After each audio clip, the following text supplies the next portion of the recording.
Ini cerita yang paling gak bisa aku lupain. Ketika aku harus membenarkan fakta mengenai almarhum omku yang setelah hari kematiannya menjelma menjadi pocong. Waktu itu aku ikut mama papa ke rumah yang dulu ditempati oleh omku sampai dia meninggal. Rumahnya lebih mirip dengan villa karena berada di antara kebun teh yang sejuk banget. Aku suka di sana, cuma sayangnya sejak meninggalnya om, para warga katanya sering melihat pocong om di teras rumah yang udah kosong ini. Karena sepupuku adalah anak om satu-satunya, makanya dia memutuskan untuk pindah ke Jakarta. Rumor-rumor dari warga desa yang menyebut rumah ini sebagai rumah pocong itu benar-benar bikin kita nggak nyaman. Mulanya kita sekeluarga menolak untuk mempercayai omongan itu, sampai kejadian itu terjadi.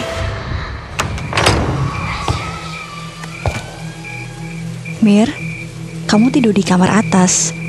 Mama sama papa di kamar bawah ya. Besok pagi kita langsung cari surat-surat rumah ini. Ya, oke. Mending dijual. Sayang banget, rumah kok nggak terawat gini. Malam itu aku di kamar sendirian. Gak ada yang aneh sih selain bau ruangan lembab dan hawa dingin karena memang rumah om ini berada di dataran tinggi. Rasanya seperti belum lama terlelap.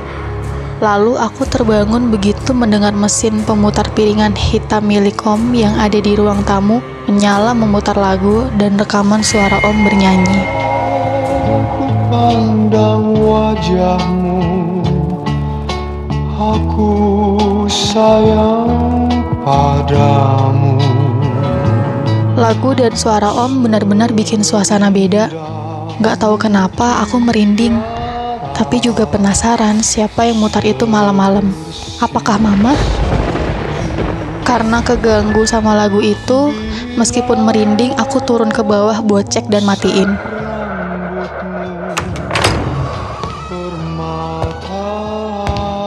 Ma?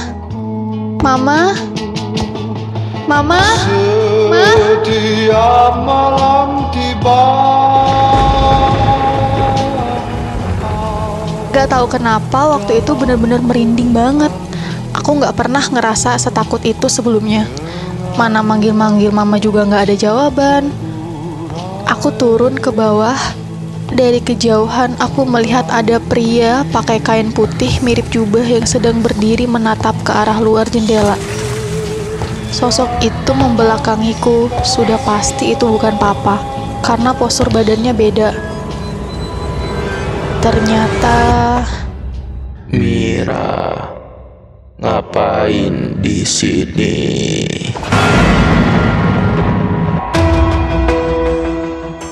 Dengerin podcast ini sampai selesai, khususnya bagi kalian yang memiliki anak kecil, binatang peliharaan, apalagi hewan ternak.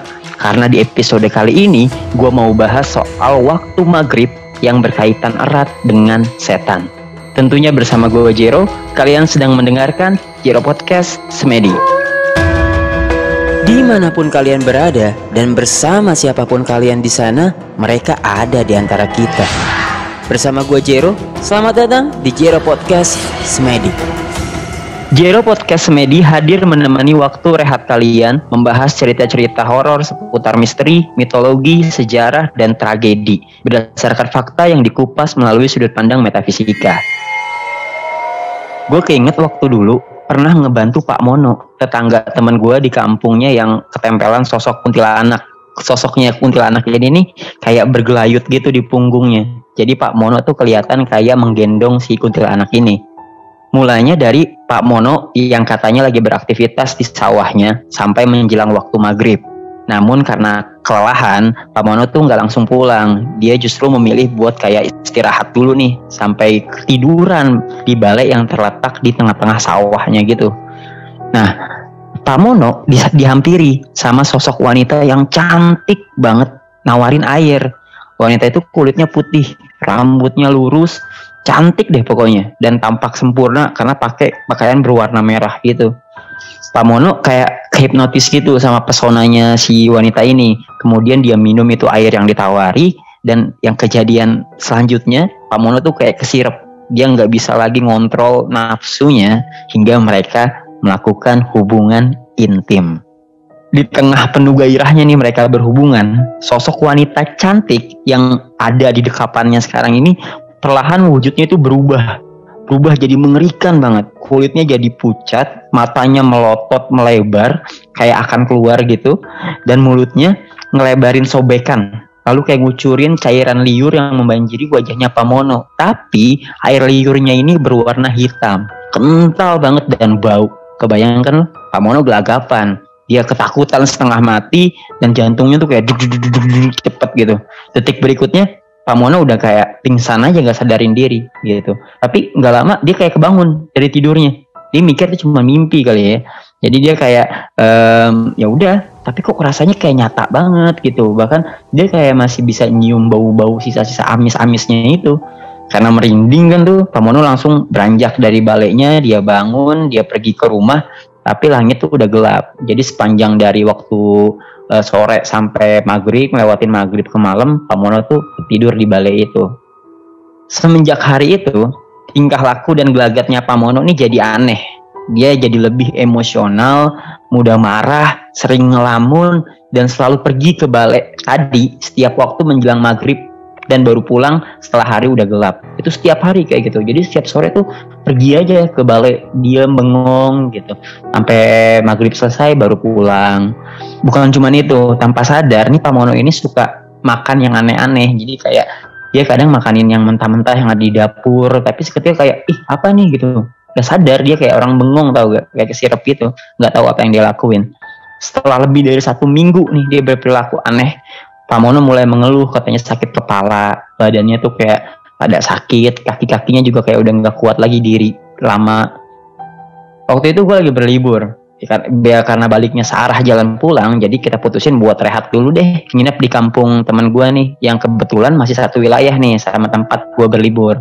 Gue nggak nyebutin nama tempatnya ini di mana secara spesifik, tapi yang pasti ini ada di Jawa Barat, dekat pesisir pantai. Ya lu bisa tebak lah Jawa Barat pesisir itu ada di mana aja, pokoknya di daerah sana. Disitulah gue ketemu sama si Pak Mono ini yang merupakan tetangga yang rumahnya sebelah rumah teman gue nih, tempat gue nginep.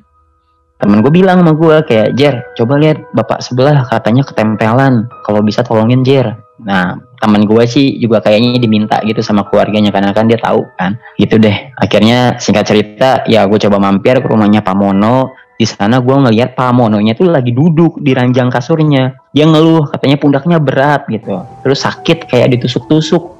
Ya gimana enggak, coba lu bayangin ya. Begitu gue lihat itu tuh ada sosok kuntilanak. Ya kuntilanak ya gue sebutnya ya, karena memang si Mbak Kun ini mulutnya sobek. Dia tuh kayak lagi meluk si Pak Mono dari belakang. Kuntilanak itu kayak menyanggah kepalanya di pundaknya Pak Mono. Kuku-kukunya tuh panjang banget men. Dan si kuku-kuku itu tuh kayak mendekap dadanya Pak Mono, seolah kayak mau nusuk gitu, nusuk dadanya. Dia kayak ngancem bakal nusukin kukunya ke dada Pak Mono, tepat di jantungnya kalau gue tuh ikut campur. Ya singkat cerita ya otomatis gue mundur dulu, nggak mungkin gue lanjutin, gue nggak ada persiapan apa-apa waktu itu. Besok harinya ya gue persiapin diri dan cari bahan-bahan perang lah kayak biasa ya kan. Dan malamnya gue lakuin mediumisasi, dibuatlah frekuensi melalui residu energi yang narik itu makhluk di hadapan gue. Nah gue ajak buat komunikasi, ngomong baik-baik dulu nih, negosiasi. Tapi dia ngakunya kayak suka sama tubuhnya Pak Mono, dia bilang suka. Lagi-lagi terus dia minta gue buat gak usah ikut campur kayak gitu. Ya otomatis tetap gak bisa dong gue nurutin apa maunya si Mbak Kun ini, karena Pak Mono bakal semakin parah kalau dibiarin kayak gitu. Fisiknya kan yang diserang, soalnya proses gesekan supranatural energi pasti terjadi di situ. Tapi syukur alhamdulillah malam itu gue dibantu doa juga dari teman-teman, akhirnya berhasil ngusir itu makhluk mesum dari tubuhnya Pak Mono. Seperti yang gue bilang, selalu ada dampak dari setiap pergesekan gaib, termasuk raga manusia setelah ketempelan jin atau setan. Pak Mono sempat pingsan dan dia ngeluh sesak nafas. Gue langsung minta pihak keluarga buat bawa nih ke RS terdekat, karena pasti fisiknya melemah dan terdampak lah akibat ketempelan itu. Ketika ketempelan, manusia itu tidak mampu sepenuhnya mengendalikan tubuhnya sendiri. Gaib tidak memiliki batas, sementara manusia tubuhnya itu memiliki batas. Petaka yang dialami Pak Mono itu bermula dari kesialan waktu maghrib.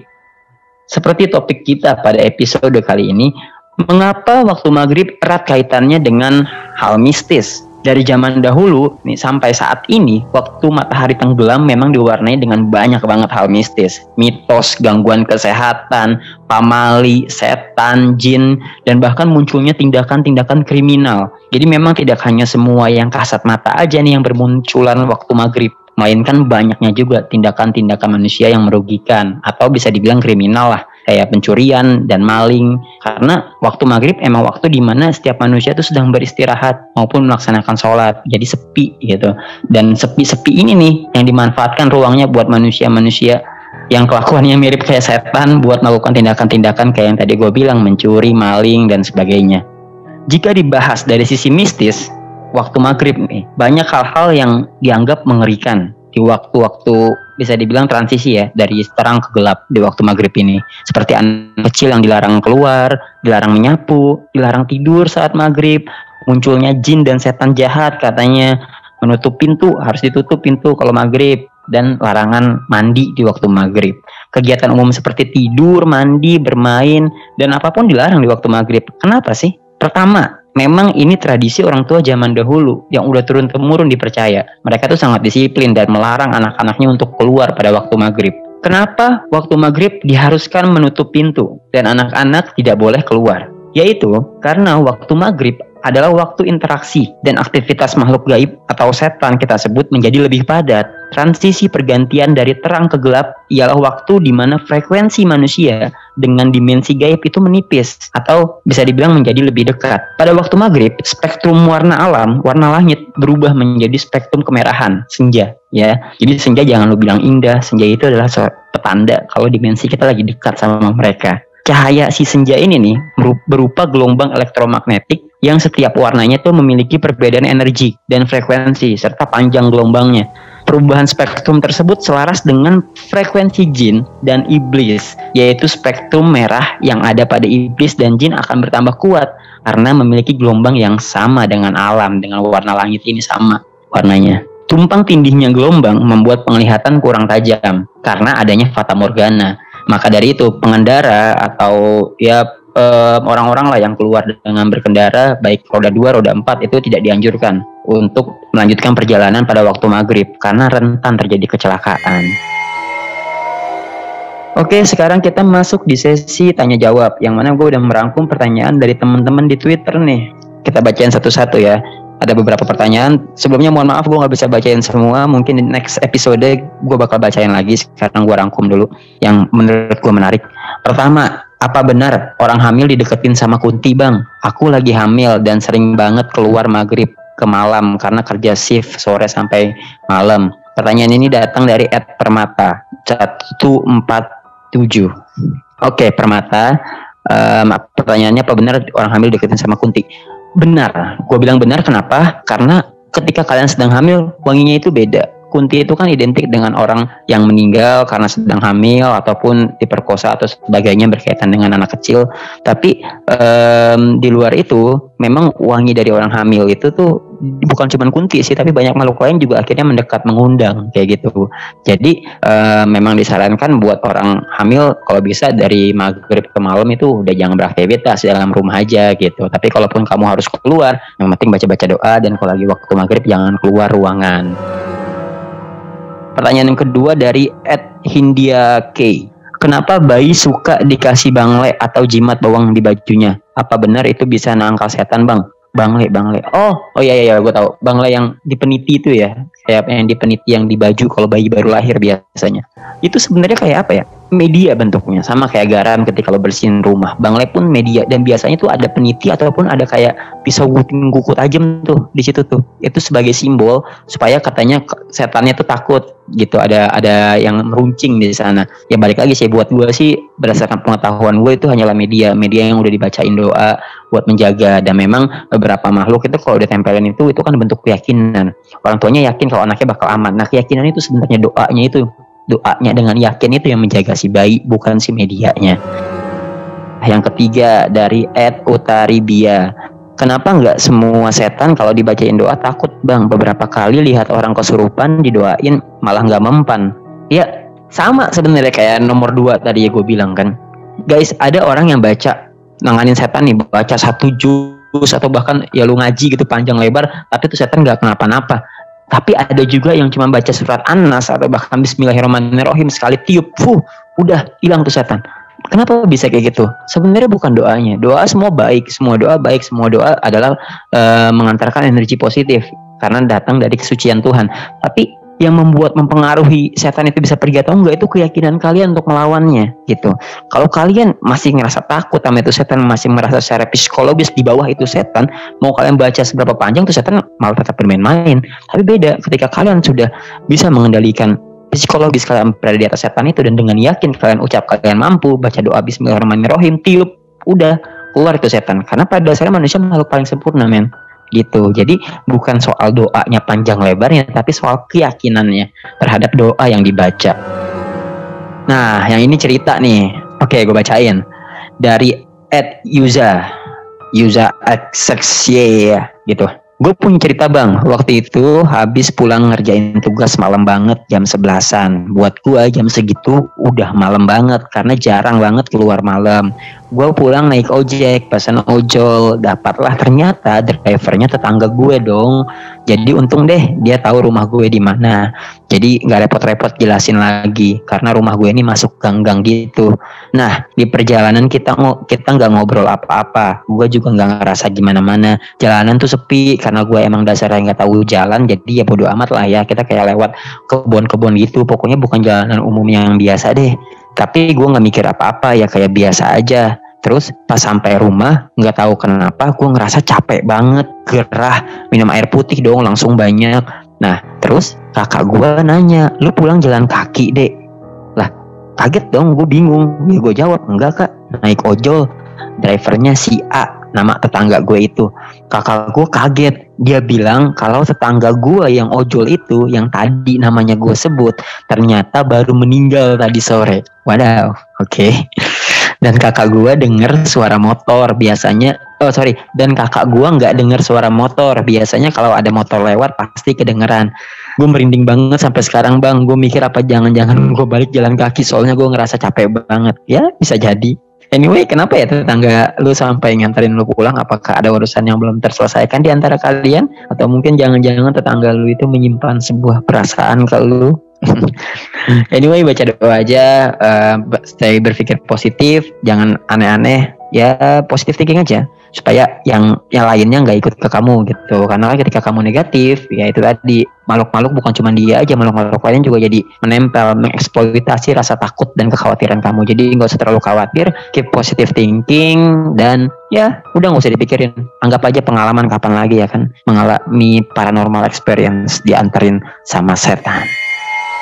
Oke guys, kita sudah tiba di ujung durasi nih. Pada episode kali ini gue akan tarik kesimpulannya, makhluk gaib atau setan selain mensasar manusia yang lemah secara fisik maupun batin, mereka juga lebih mudah menempel melalui najis atau tubuh manusia yang kotor. Atas dua alasan itu, anak-anak menjadi lebih rentan untuk ketempelan karena memang masih lemah bayi, dan juga tidak hanya anak-anak, bahkan hewan juga bisa ketempelan gaib. Oke, kenapa? Karena hewan kotor, anak bayi juga kadang suka ngompol, itu kan najis ya. Tadi gue bilang kalau makhluk gaib itu mensasar manusia yang lemah secara fisik maupun batin, tapi juga menempel melalui najis. Catat itu baik-baik guys. Untuk itu disarankan kalian memasukkan hewan ternak sebelum waktu maghrib. Tutup pintu, karena pada umumnya setan tidak bisa membuka pintu yang tertutup. Gua Jero pamit, jangan lupa dengerin Jero Podcast Semedi, episode terbaru akan tayang setiap malam Jumat, eksklusif hanya di Roof, Audio Plus, RCTI Plus. Download sekarang di App Store ataupun Play Store kalian untuk pengalaman mendengarkan yang lebih menyenangkan, gratis. Bye. Roof, your audio entertainment universe.